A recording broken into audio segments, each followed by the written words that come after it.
Et salut.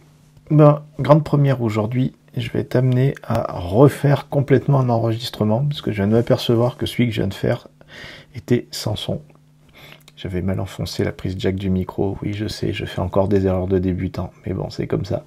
Alors aujourd'hui, je vais pas te parler de tech ou d'entrepreneuriat, je voudrais faire une petite parenthèse sur l'aspect politique, parce que c'est un sujet qui me préoccupe pas mal, qui préoccupe pas mal de monde. Alors je vais pas te causer de mes aspirations politiques et pour qui je vais voter, déjà parce que je serais bien à mal de dire aujourd'hui pour qui je vais voter. J'ai encore beaucoup d'hésitation, même si je suis ça très attentivement. Je regarde à la télé, je lis les journaux, j'essaye d'aller à des meetings autant que je peux, quels que soient les bords politiques. Mais je voudrais te causer aujourd'hui du cas particulier des sondages et de la façon dont on peut exploiter les chiffres et comment ces chiffres sont sortis. Alors c'est vrai que quand tu te balades sur internet, tu peux trouver, selon les camps politiques, des résultats de sondages qui partent vraiment dans tous les sens. En fait, chaque camp arrive à trouver le sondage qui permet de dire que son candidat est en tête. C'est assez rigolo d'ailleurs. C'est assez intéressant finalement de se dire que les sondages, ils peuvent être faits de manière très différente. En fait, il faut savoir que les sondages sont tous faits de manière un petit peu partiale, parce qu'ils utilisent tous des facteurs de pondération qui ont été mis au point au fil du temps par les différents instituts de sondage. Alors pourquoi il y a des instituts de pondération ? C'est parce que il y a de tout temps eu des résultats qui étaient faussés pour diverses raisons. Pour prendre qu'un exemple, les électeurs de Jean-Marie Le Pen avaient souvent un côté un petit peu honteux qui faisait qu'ils n'annonçaient pas forcément clairement au téléphone pendant qu'ils étaient sondés qu'ils allaient voter pour ce bonhomme alors qu'ils votaient pour lui.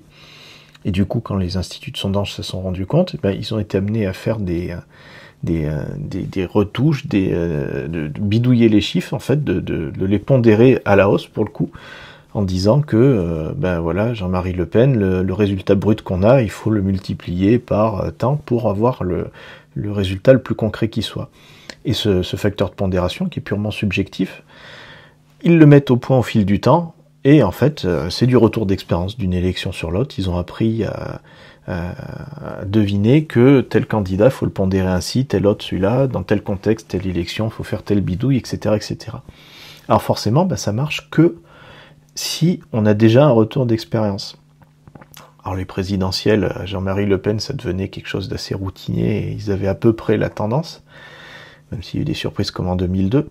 En revanche, sur des élections inédites, comme par exemple les primaires de la droite, il n'y en avait jamais eu avant, c'était pas très étonnant qu'on se retrouve avec des résultats complètement déconnants. Et c'est ainsi qu'un François Fillon, qui avait été annoncé en 3e position, bien que montant un petit peu avant le premier tour, s'est retrouvé en tête au premier tour avec plus de 40% des voix, un truc monstrueux qui a dézingué Sarkozy et Juppé au passage.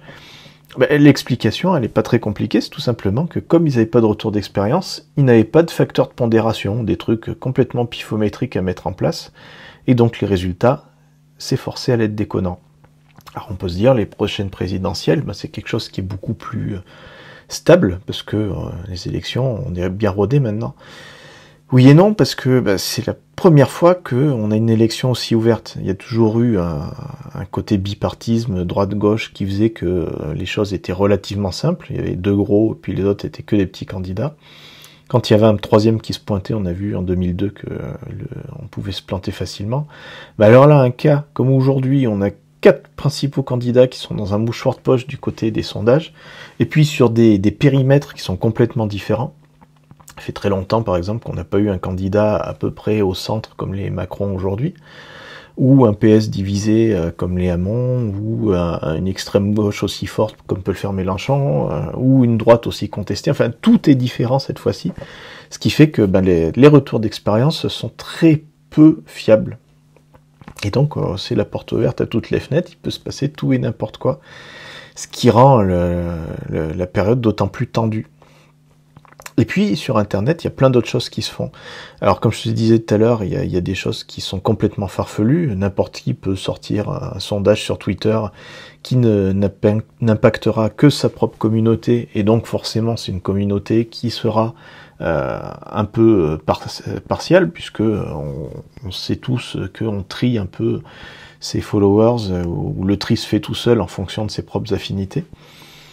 Et puis il y a des choses un petit peu plus sioux autour des techniques de big data, qui ont fait leurs preuves dans d'autres contextes.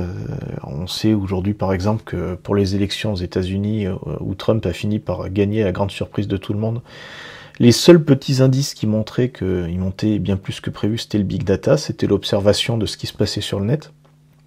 Et il y a un petit acteur français que je suis avec attention, c'est un site qui s'appelle politologue.com, où le gars ne dit pas grand-chose de comment il bosse. Il explique sur sa page qu'il fait un peu comme Panoramix sa propre tambouille. Et il sort tous les jours, il y a un graphe qui est automatique, j'imagine, qui donne les résultats avec ses sources à lui, qui sont diverses sources croisées de réseaux sociaux, d'open data, il doit intégrer sans doute une partie de sondage, enfin je sais pas ce qu'il fait, il le dit pas. Et ce gars-là, donc, propose depuis des semaines ou des mois maintenant ses propres résultats, puis c'est plutôt étonnant. Si je regarde un petit peu les résultats tels qu'il les donne, il y a une première surprise qui est qu'on a un Mélenchon qui est en tête depuis très longtemps. Là, actuellement, on est lundi, il y a moins d'une semaine du premier tour, il a 32%, ce qui est assez effarant. Marine Le Pen à 21%, François Fillon à 13%, Benoît Hamon à 8%.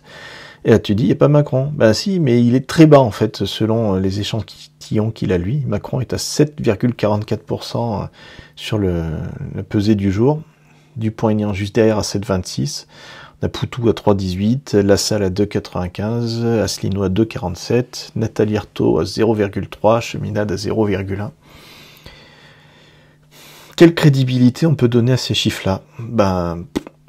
Pas grand-chose si ce n'est l'attrait de la nouveauté, et quand même le fait que le big data a montré des résultats qui pouvaient être assez intéressants. Donc c'est à prendre avec du recul, c'est à prendre avec de l'esprit critique, mais c'est à prendre en considération quand même. Parce que il y a, on le sait, un fond de quelque chose qui est de l'ordre de l'information dans tout ça.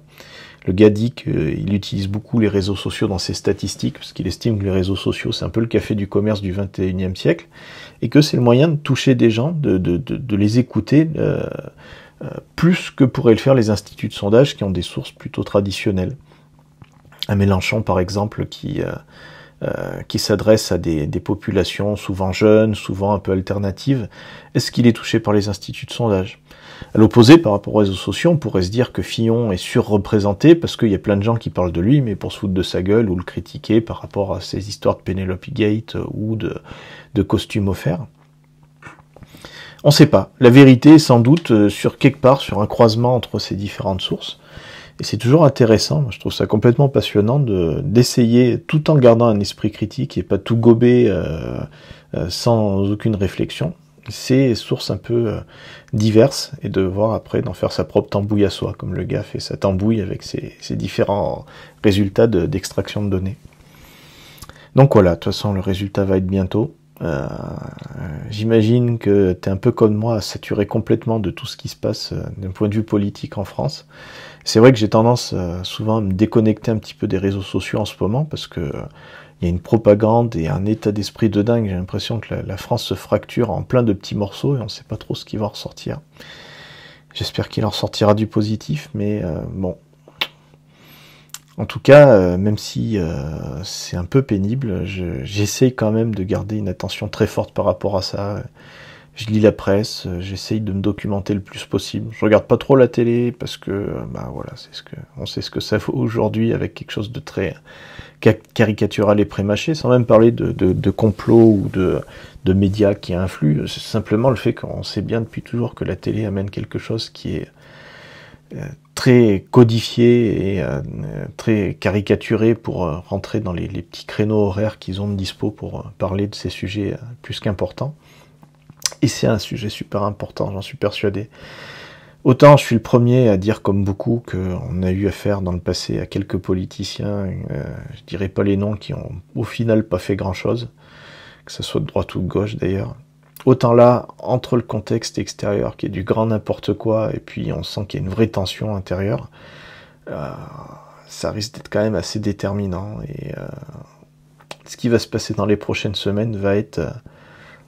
moi je le suis avec un mélange d'excitation, de grande frayeur et d'attention, de concentration, parce que entre les législatives qui vont suivre derrière, Et puis toutes les actions du gouvernement qui seront forcément très influées par le candidat, et on a 4 propositions qui sont très différentes aujourd'hui, sans parler des petits.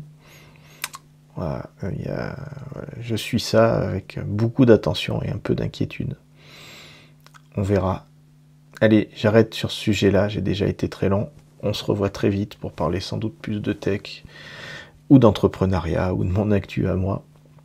D'ici là, je te souhaite une très bonne soirée, ou journée si c'est déjà la suite.